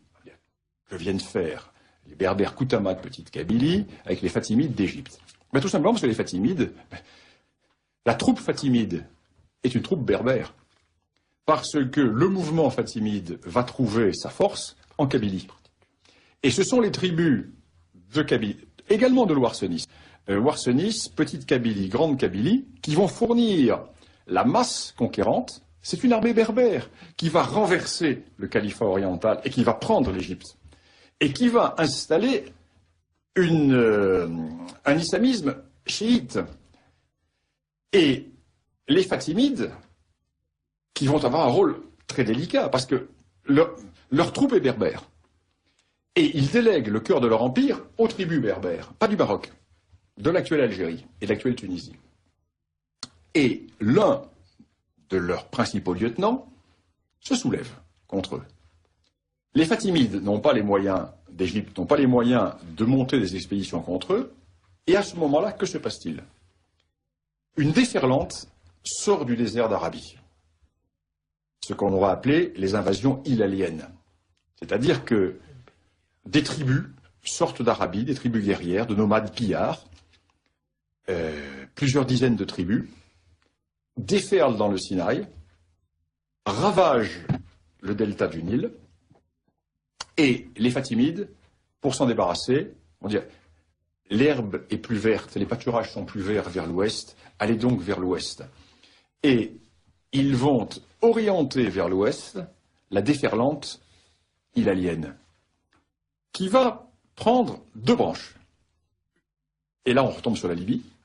Une partie va descendre au sud de Sirte, vers Khadamès, vers le Fezzan. La division du Maghreb en trois pays, Tunisie, Algérie, Maroc, est totalement artificielle, sauf bien entendu le Maroc. Pas du tout. Nous sommes très exactement dans le prolongement des grands royaumes berbères. Les grands royaumes berbères, avec le royaume des Massiles, l'actuelle Tunisie, moins Carthage, le royaume des Macéciles, c'est-à-dire entre la Tunisie et la rivière Moulouya, et puis le royaume des Maures, l'actuel Maroc. Donc il y a une entité qui existe à l'époque pré-romaine, une triple entité qui va disparaître ensuite à l'époque post-romaine, à l'époque musulmane. Parce que la seule entité qui va se maintenir, ça va être le Maroc. Tandis que l'Algérie va disparaître. La Tunisie aura une évolution un peu bâtarde, mais c'est une autre discussion. Et c'est une réalité qui est fondamentale. Alors, autre élément tout à fait intéressant, nous avions sur les limites de l'implantation romaine, on a dit beaucoup de choses. Maintenant, nous commençons à être bien renseignés. Le Maroc actuel n'a jamais été profondément romanisé. Il y a une zone qui a été très romanisée, c'est l'extrême nord, la région de Tanger. La région de Tanger, les ports du Rif, mais les Romains ne sont pas rentrés dans les montagnes du Rif. Une petite partie du littoral atlantique, avec quelques points d'escale, comme Lixus, comme Tamoussida, comme Salah, peut-être Mogador. Qui était d'anciens comptoirs carthaginois. Oui, qui étaient pour la plupart des comptoirs carthaginois. Et à l'intérieur, les Romains avaient en fait installé une pénétrante jusqu'à Volubilis, et au sud de Volubilis avaient deux ou trois petites garnisons, dont Tokolosida et Elgour. Et ce qui est frappant, c'est de voir qu'à l'ouest de Volubilis, à l'est de Volubilis, tout le Moyen Atlas est inconnu des Romains, la vallée de la Moulouya est inconnue des Romains, et les Romains ne passaient pas de leur zone de l'actuelle Algérie à l'actuel Maroc par voie de terre, mais par voie maritime. Ouais. Très rapidement, dès le IIe siècle. Ce qui fait que très tôt, Rome va se replier sur, même pas le Maroc utile, sur la partie du Maroc qui flanque les Espagnes. C'est-à-dire que la présence romaine va s'installer sur le littoral du Rif jusqu'à Tingi, d'où la Mauritanie tingitane, Tingi, pour couvrir le flanc sud de l'Espagne. Et entre à peu près Alger, actuel, à peu près grosso modo, et l'actuel Maroc, mais c'est une zone qui va être très largement abandonnée. Abandonnée à qui? Dès le IIe siècle, aux tribus berbères nomades, qui poussent vers le nord, qui poussent des irruptionnes, qui poussent des mouvements vers l'intérieur du pays. Et la présence romaine va être excessivement dense dans l'actuelle Tunisie, dans l'est de l'actuelle Algérie, zones qui vont être profondément christianisées, alors que toute la partie de l'actuel Maroc va être très peu touchée par la christianisation. Par exemple, nous savons qu'au IVe siècle, il y a environ 550 à 600 évêchés, entre Benghazi et Tanger. Mais dans l'actuel Maroc, il y en a deux. Seulement deux. Parce que cette zone n'est pas christianisée. Les Berbères vont passer directement du paganisme à l'islam. Et ce qui n'était pas le cas dans l'actuelle Algérie, ce qui n'était pas le cas dans l'actuelle Tunisie. D'ailleurs, ce qui est tout à fait frappant, y a-t-il un lien de cause à effet? Je ne sais pas. L'historien se borne à constater cela. C'est que, à aucun moment, les Berbères marocains ne vont combattre l'islam. Ils vont se rallier tout de suite à l'islam. Mais un islam particulier. Ils vont le mettre à leur sauce. Tandis que les Berbères d'Algérie, donc les Kabyles, vont lutter contre l'islam. Et ils vont lutter pendant un siècle. Ils vont se regrouper, ils vont mener la vie dure, ils vont plusieurs fois chasser, aidés par les Byzantins, ils vont plusieurs fois chasser les arabo-musulmans qui vont s'installer à Kérouan, qui vont pousser des raids de plus en plus profonds. Tandis qu'au Maroc, nous sommes très mal renseignés sur la question, mais nous n'avons pas de traces de résistance berbère à l'islam.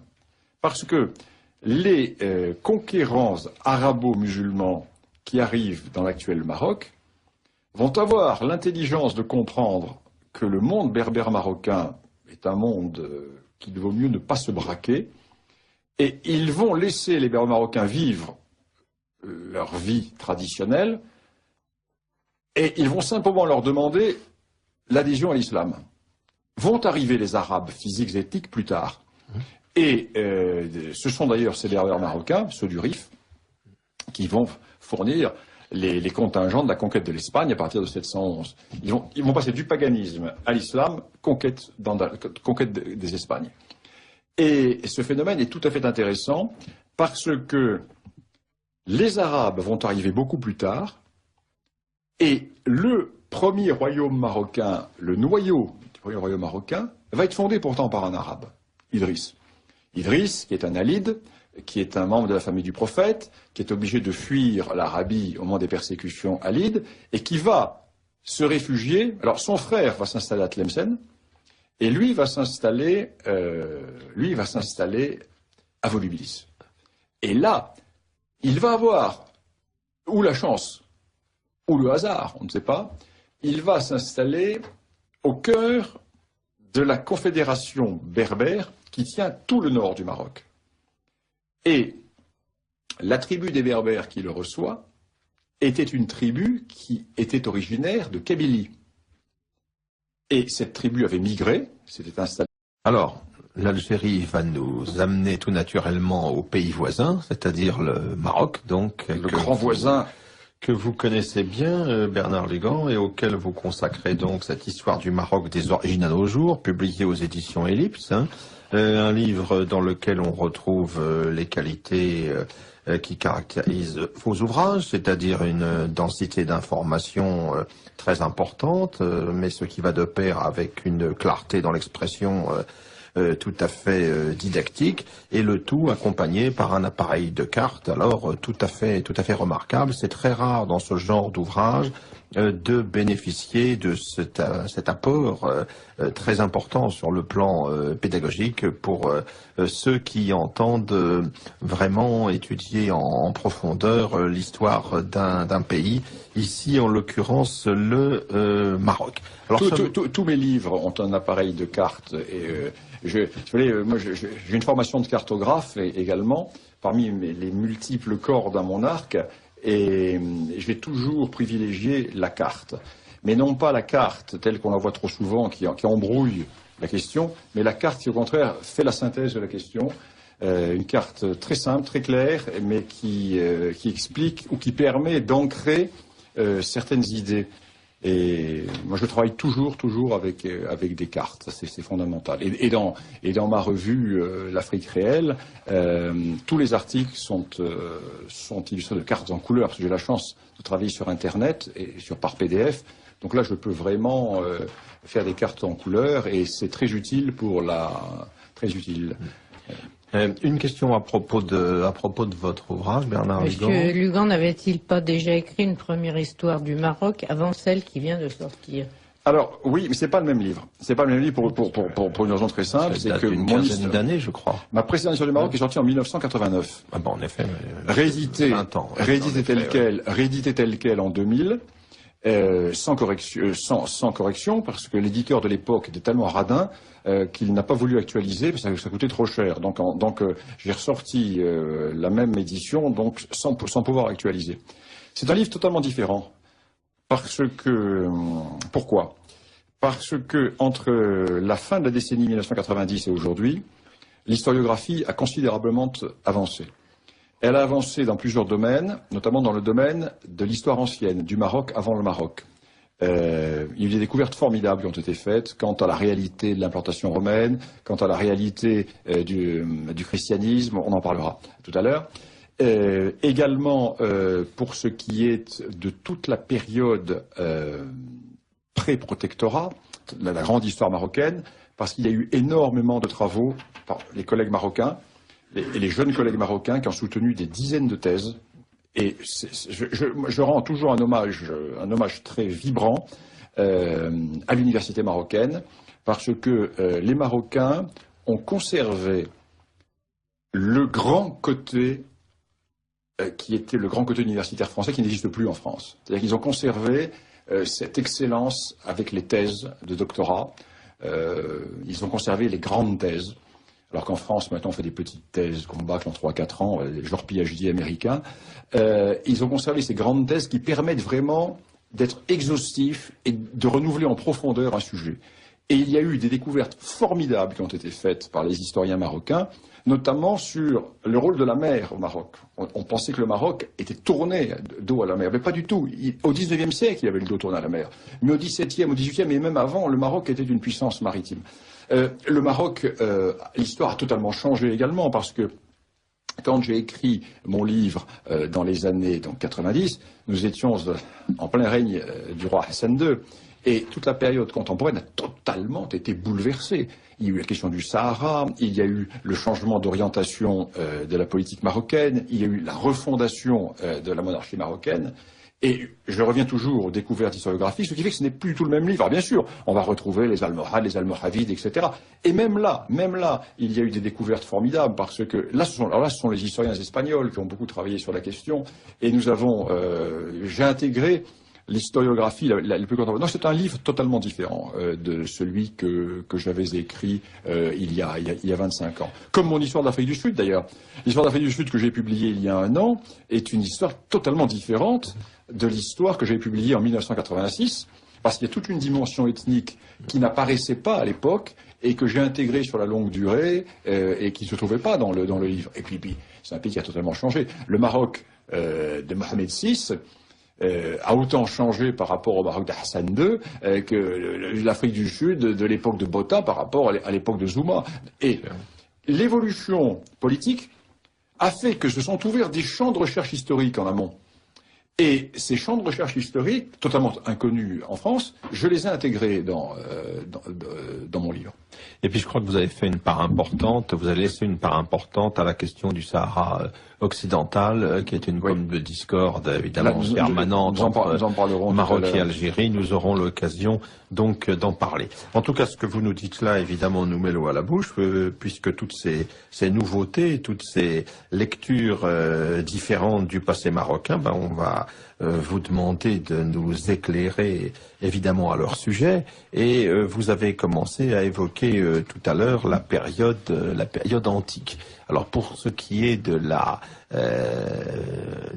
Mauritanie avant la conquête romaine, quels sont les éléments nouveaux qui ont été mis en lumière au cours des dernières décennies? Eh bien, premier élément, un royaume de Mauritanie existait. Deuxième élément, les Romains n'ont pas fondé Volubilis. Volubilis existait avant Rome. Rome a développé Volubilis, mais Volubilis était une des capitales du royaume de Mauritanie. Troisième grande nouveauté, qui est vraiment très importante, l'on nous dit, et ce sont ces tribus arabes là, qui vont conquérir ces zones, qui vont liquider les Berbères. Il ne reste plus que deux petites poches berbères en Libye, pas loin de la frontière tunisienne, pas loin du Djebel Nefoussa, et également vers le sud. D'ailleurs, à l'ouest, les deux seules zones, à l'ouest de la Libye, les deux seules zones non contrôlées par Kadhafi sont les deux zones berbères. Personne ne l'a vu, parce que bon, ce n'est pas les incultes de la presse qui peuvent savoir ça. Ce sont les deux zones berbères. Quand ils l'ont vu, ils n'ont pas su l'interpréter. Ils n'ont pas su l'interpréter. Pourquoi? Parce que ces zones ont toujours été en rébellion, car Kadhafi a voulu... C'est un bédouin, Kadhafi, sa tribu est originaire d'Arabie. C'est un bédouin qui veut arabiser les Berbères, et il a éradiqué la berbérité en Libye. Sauf ces deux zones, qui sont les deux zones au cœur de la confédération qui soutient Kadhafi, qui lutte contre lui. Ça, c'est intéressant de voir ça. Alors donc, ces tribus avancent, elles vont complètement ravager la Libye, elles vont complètement détruire. Jusqu'à cette époque, la Libye avait des vergers, avait des arbres fruitiers, tout est rasé, tout est pillé. L'actuelle Tunisie est complètement détruite, et les Berbères almohades se portent au-devant d'eux pour les repousser. Et là, se passe un événement assez extraordinaire, c'est que l'armée berbère almohade écrase les Arabes, les écrase.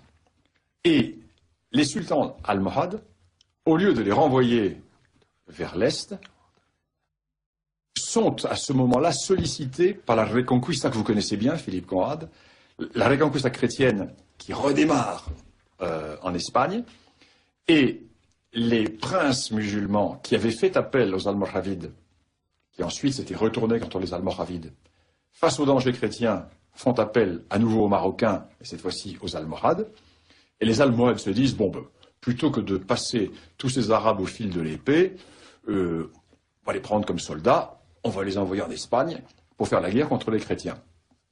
Mais, manque de chance, le sultan meurt, et son successeur se retrouve avec sur les bras toute une série de tribus, les Beni Solahem, les Beni Mahil, etc. Et il va, au lieu de les repousser, les installer dans la zone qui ressemble territorialement le plus à leur zone de départ, la vallée de la Moulouya, qui sépare l'actuelle Algérie de l'actuel Maroc. Et ces tribus vont commencer à s'installer dans la zone, à nomadiser, et à partir de ce moment-là, l'élément ethnique arabe est introduit au Maroc. Et cet élément ethnique arabe va poursuivre ses activités bédouines, c'est-à-dire de nomadisation. Ils vont contourner Atlas par la trouée de Taza, et ils vont s'abattre sur les plaines atlantiques. Toute la région des Doukala, les populations des Doukala s'imaginent être arabes. Elles ne sont pas arabes. Il s'agit de populations de berbères qui ont été arabisées. Et le nom des tribus berbères du coin a disparu. Et il y a eu un remplacement de population qui s'est produit, ou une arabisation de ces populations. Et c'est à ce moment-là que la coupure pleine montagne va se faire, qui n'existait pas auparavant, parce que les berbères étaient partout. Alors à partir de la fin du XIIe, XIIIe, accélération au XIVe siècle, l'on voit cet élément arabe qui va intervenir dans la vie politique marocaine. Alors, cet élément arabe qui va avoir un rôle fondamental, parce que cet élément arabe, à partir du moment où les dynasties berbères vont disparaître, pour être remplacées par la dynastie alawite, qui est une dynastie arabe originaire du Tafilalet, on les appelle également les Philaliens parce qu'ils sont originaires du Tafilalet, donc les alawites arrivent d'Arabie, ils sont des descendants du prophète, hein, c'est une famille de shérifs, et ils s'installent donc dans le sud du Maroc, dans la région du Tafilalet. Et à partir du moment où les Alaouites vont être au pouvoir, ils vont être en permanence confrontés à un double phénomène. L'État marocain est puissant et il contrôle la plupart du pays. L'État marocain est faible et des dissidences ont lieu un peu partout.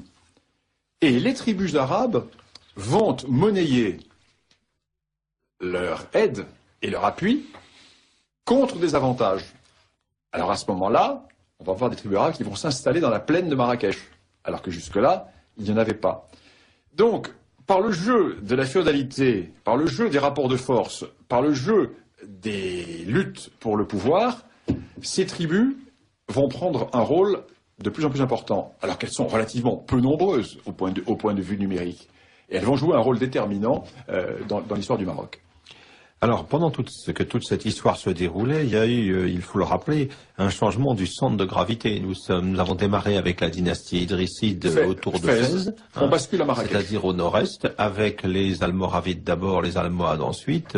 Nous passons à Marrakech. Nous passons à Marrakech. Et les Almohades commencent, très long siège de Marrakech, très long siège.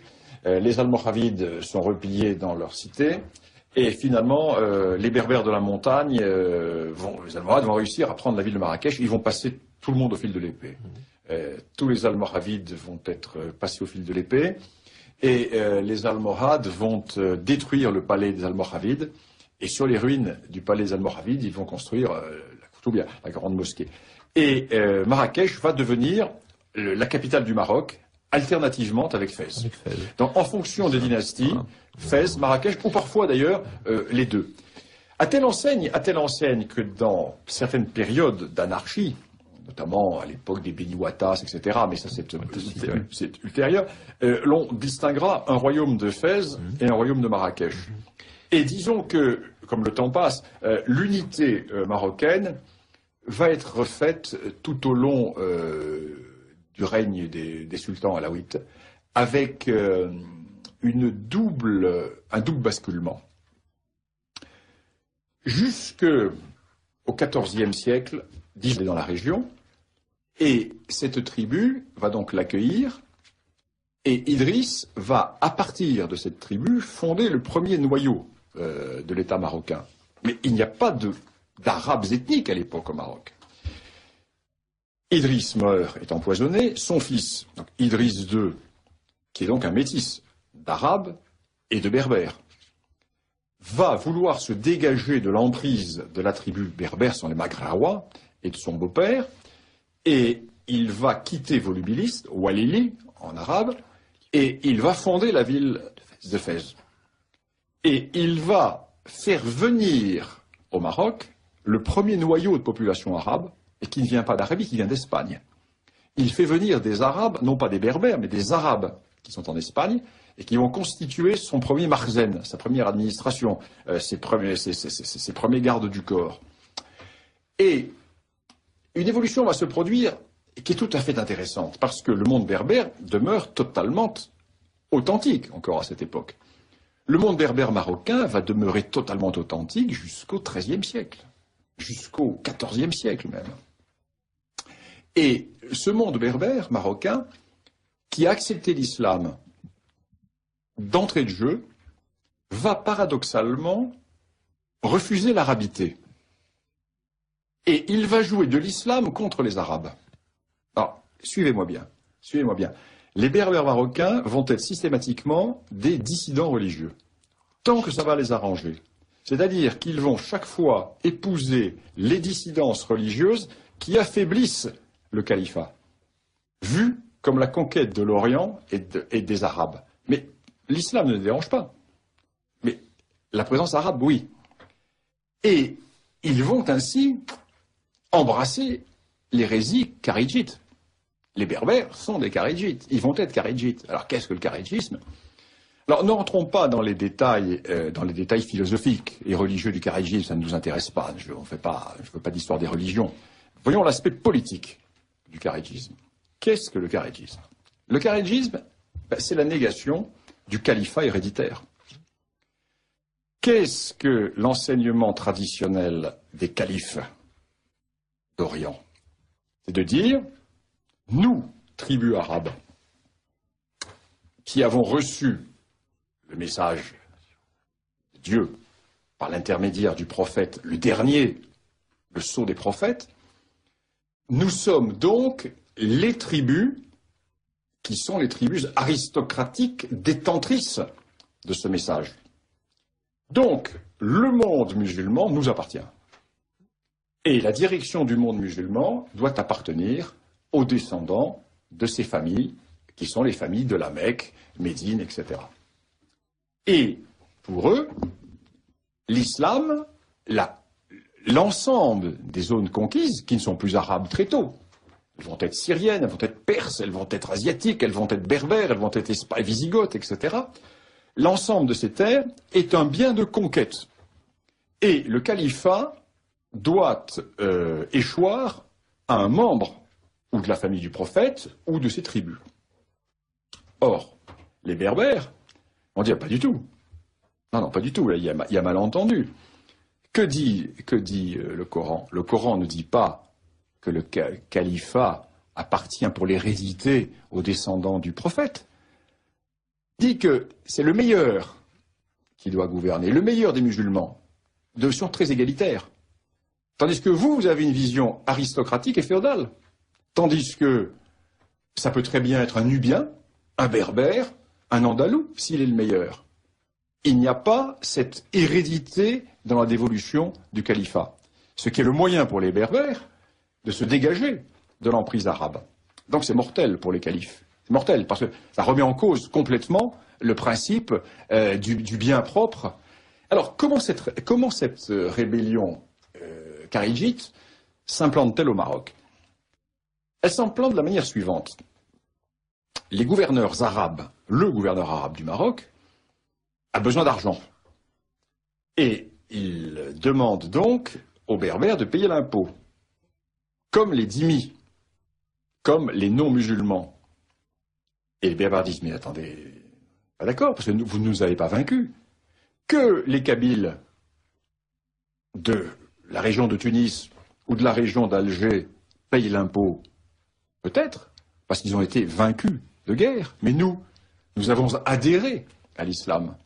Et non seulement nous avons adhéré, mais en plus, c'est nous qui avons fait la conquête de l'Espagne. D'ailleurs, nous avons des fiefs en Espagne que nous ont donnés les premiers conquérants arabes. Donc, si vous nous demandez de payer l'impôt, c'est que vous nous considérez comme des vaincus. Or, nous ne sommes pas des vaincus, c'est de notre plein gré que nous avons adhéré à l'islam. Et c'est ainsi qu'ils vont rentrer dans cette hérésie kharidjite, et ils vont, grâce à l'hérésie kharidjite, repousser le pouvoir arabe. Mais, dès qu'ils auront repoussé le pouvoir arabe, et dès qu'ils seront menacés par des États kharidjites, ils vont revenir à l'orthodoxie, dès lors que le califat ne les menace plus. Donc ils vont jouer, ils vont faire un nationalisme, ils vont procéder à un nationalisme berbère sans en avoir conscience, en jouant chaque fois des contradictions de l'islam. Et ça c'est fondamental dans l'histoire de la naissance de l'État marocain. Oui, on voit déjà là se forger une identité particulière sur une base religieuse, mais qui va s'installer ensuite dans la durée sous des formes différentes au fil des siècles. Avec un islam excessivement syncrétiste qui va, dans le monde berbère, garder énormément de traits du paganisme. D'ailleurs, l'islam marocain est un islam avec les moussem, avec les fêtes des saints, les marabouts. Il va y avoir constamment dans l'histoire du Maroc ce tiraillement entre une identité berbère qui va utiliser l'islam pour affirmer son